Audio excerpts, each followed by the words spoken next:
are watching indianewstamil.com. சிறப்பு தீவிர வாக்காளர் திருத்தம் தொடர்பாக அனைத்து கட்சி கூட்டத்திற்கு ஏற்பாடு செய்திருக்கும் மாண்புமிகு தமிழ்நாடு முதல்வர் திராவிட முன்னேற்ற கழகத்தின் தலைவர் சகோதர சகோதரிகளே, உங்கள் அனைவரையும் வணங்கி, மக்களாட்சியின் அடித்தளமே வாக்கு உரிமைதான். 18 வயது நிரம்பியவர்கள் அனைத்து இந்திய குடிமக்களையும் வாக்களிக்க செய்ய வேண்டும் என்பதுதான் மக்கள் நீதி மையத்தின் நோக்கம்.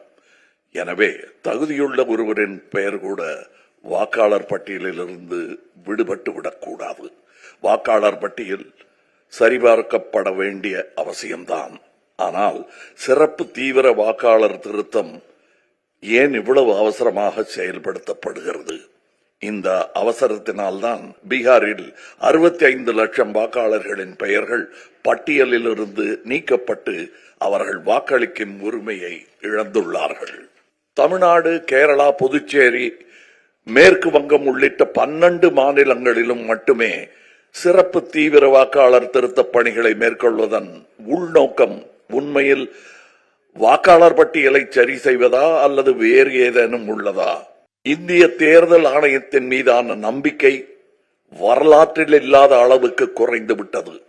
கர்நாடகா, மகாராஷ்டிராவில் வாக்கு திருட்டு சம்பவங்கள் தொடர்பாக எழுந்த நியாயமான சந்தேகங்கள் இதுவரை தீர்க்கப்படவில்லை. வாக்குச்சாவடிகளில் பதிவு செய்யப்பட்ட சிசிடிவி காட்சிகள் வெளியிடப்படுவதில் ஏன் தயக்கம்?